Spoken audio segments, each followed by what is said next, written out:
الحمد للہ رب العالمین وبہ نستعین اما بعد۔ معزز ناظرین السلام علیکم۔ آج ہم گفتگو کریں گے پیران پیر شیخ عبد القادر جیلانی رحمۃ اللہ علیہ کا ایک واقعہ۔ آپ ایک دفعہ ضرور سنیں۔ حضرت شیخ عبد القادر جیلانی رحمۃ اللہ علیہ جو رئیس الاولیاء ہیں، ایک مرتبہ رات کو عبادت میں مشغول تھے۔ تہجد کا وقت ہے۔ شیخ عبد القادر جیلانی رحمۃ اللہ علیہ جیسا ولی اللہ عبادت کر رہا ہے، اس وقت ایک زبردست نور چمکا اور اس نور میں سے یہ آواز آئی کہ اے عبد القادر جیلانی رحمۃ اللہ علیہ، تو نے ہماری عبادت کا حق ادا کر دیا۔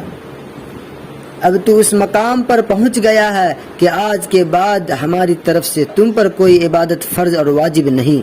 نماز تیری معاف، تیرا روزہ معاف، تیرا حج اور تیری زکوٰۃ معاف۔ اب تو جس طرح چاہے عمل کر، ہم نے تمہیں جنتی بنا دیا ہے۔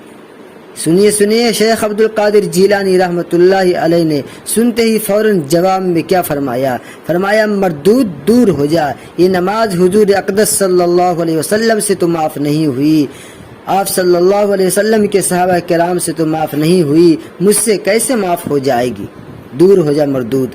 یہ کہہ کر شیطان کو دور کر دیا۔ اس کے بعد ایک اور نور چمکا جو پہلے نور سے بھی بڑا نور تھا۔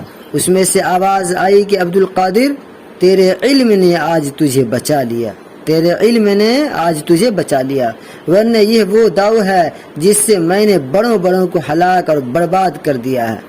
اگر تیرے پاس علم نہ ہوتا تو ہلاک ہو چکا ہوتا۔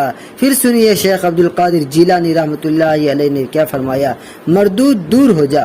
دوبارہ بہکاتا ہے تو میرے علم نے مجھے نہیں بچایا بلکہ میرے اللہ نے مجھے بچایا ہے۔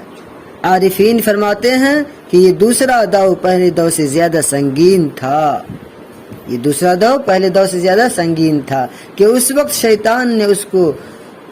شیطان نے ان کے اندر علم کا ناز پیدا کرنا چاہا تھا کہ میں بچا ہوں تو میں اپنے علم سے نہیں بلکہ اللہ نے بچایا تھا کہ تمہارے علم اور تقوی نے تمہیں بچا لیا۔ لیکن شیخ عبد القادر جیلانی رحمۃ اللہ علیہ نے فرمایا نہیں، میرے اللہ نے مجھے بچایا، میرے اللہ نے مجھے بچایا، لیکن آپ نے اس کو بھی رد کر دیا۔ اللہ اکبر۔ اتنے بڑے پیران پیر جو اولیاء رئیس الاولیاء کہلاتے ہیں، ان کا دیکھیے، شیطان نے کہا کہ آپ کو علم نے بچا لیا، علم اور تقوی نے تمہیں بچا لیا، لیکن آپ نے اس کو بھی رد کر دیا۔ نہیں، میرے علم نے نہیں بچایا، میرے تقوی نے نہیں بچایا، پرہیزگاری نے نہیں، بلکہ میرے اللہ کی معیت تھی، اور ان اللہ معنا، اللہ جس کے ساتھ ہوتا ہے وہ ہر ہمیشہ کامیاب اور کامرانی ہوتا ہے۔ اس لیے معزز ناظرین، ہم اور آپ بھی نماز کی پابندی رہیں۔ جب شیخ عبد القادر جیلانی رحمۃ اللہ علیہ جیسے پیران پیر دستگیر بزرگ، ان سے نماز معاف نہیں ہوئی، روزہ معاف نہیں ہوا، تو ہم اور آپ کیا؟ اس لیے نماز کی پابندی کیجیے، دنیا اور آخرت